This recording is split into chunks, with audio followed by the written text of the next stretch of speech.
Belum Syekh Robi mulai menampakkan itu. Hmm.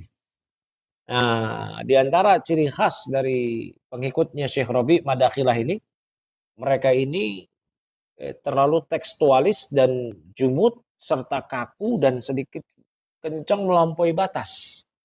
Ya, terkait muamalah dengan orang-orang yang terindikasikan sebagai ahli bidah. Atau pada hal-hal yang masalah ijtihadiyah. Atau perkara khofiyah atau bahkan perkara yang mubah. Itu. Ini nyata ini.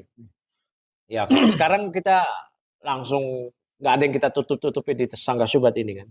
Madakhilah itu kalau di Indonesia nggak terbatas di pengikut RII. Ustadz Lukman, Ustadz Asewet.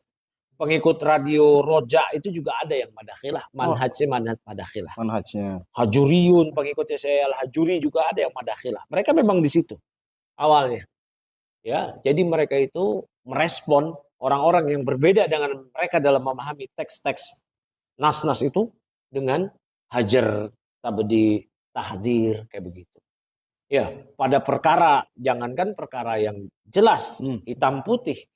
Nah, ini pada perkara istihadiyah mereka berlakukan. Khofiyah, bahkan perkara yang mubah. Ya, bahkan perkara yang para ulama berselisih mubah atau enggak. Contoh, cukur jenggot, mazhab Syafi'i makruh, isbal. Ya, Ibnu Taimiyah mengatakan makruh. Imam Abu Hanifah mengatakan boleh selama enggak sombong, mubah. Itu mereka ya kalau ada yang isbal temannya bahkan bantolun aja udah langsung disikapi.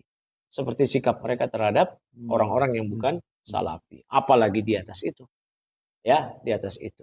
Nah, ini ya tersiar lah di Indonesia. Saling tahdir mentahdir ya biang keroknya madakhilah ini. Ya kan? Korban-korbannya itu kan dulu ustadz-ustadz yang rojak dulu ya. Nah, itu. Ya, Ustadz Yazid, Ustadz Hakim dan yang selevel dengan beliau itu ditahdir secara serampangan.